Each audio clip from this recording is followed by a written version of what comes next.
Truancy. It's a word that sends shivers down every parent's spine. But today, I want to talk about why threatening jail time for truancy is not just a bad idea. It's a fundamental misunderstanding of the problem. Imagine this: a teenager already struggling with a chaotic home life, mental health issues, or even bullying at school, ends up skipping classes. And what's the solution offered? Jail. It's like using a sledgehammer to crack a nut, and it's not addressing the real issues. First, let's talk about the curriculum. Our education system often prioritizes rote memorization and standardized tests over practical, real-world skills.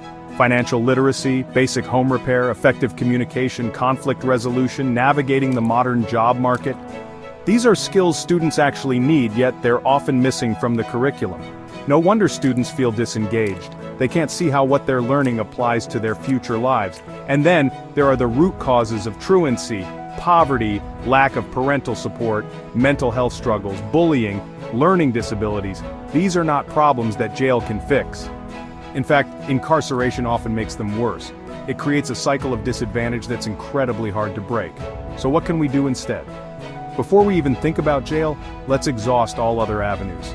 Individualized attention for struggling students, mentorship programs to connect them with positive role models, and flexible learning options to cater to different needs.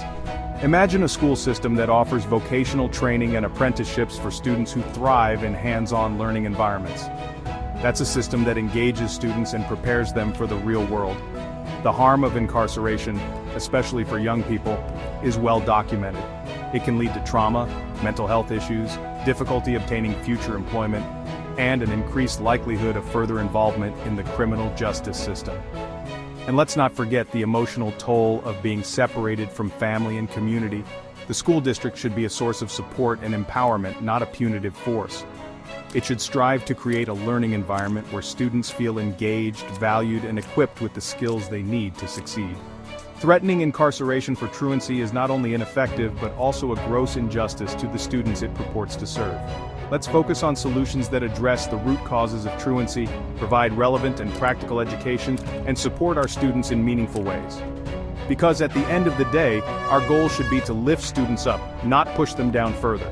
Parents, educators, community members, let's join hands and advocate for a system that truly supports our kids. Together, we can create a brighter future for all students. Thanks for watching, and let's make a change, one step at a time. While truancy is often portrayed as the school system attempting to make sure every student receives an education, the reality is much different. Unfortunately, when examined closely, we find greed at the root of truancy policies.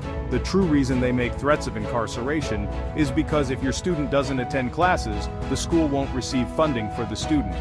So, as heartbreaking as it is to realize, if the concern was ensuring a future for students, there would be a greater focus, or any focus for that matter, on real-world problems and preparing students for the trials of real life, rather than making threats if they're not in class because the school won't get paid.